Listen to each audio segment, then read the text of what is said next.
இந்த ஒரு வசனத்தை மட்டும் குர்ஆனில் திறந்து படியுங்கள், உங்கள் உள்ளம் அல்லாஹ்வுடைய அன்பால் நிரம்பும் இன்ஷா அல்லாஹ்.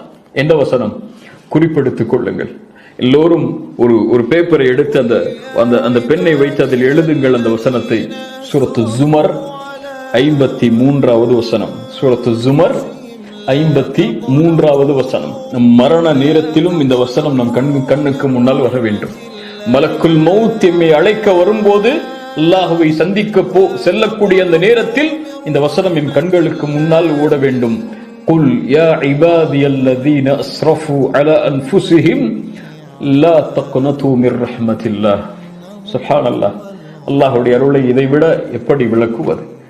வரம்பு மீறி தங்களுக்கு தாங்களே அநீதம் செய்து, அஸ்ரஃபு வீணடித்து தங்களையே வரம்பு மீறி பாவம் செய்த என் அடியார்களே, சுப்ஹானல்லாஹ். அல்லாஹ்வுடைய ரஹ்மத்தை பாருங்கள். அவன் அல்லாஹ்விற்கு மாறு செய்கிறான், அல்லாஹ்விற்கு பாவம் செய்கிறான், அல்லாஹ் இட்ட கட்டளைகளை மீறுகிறான்.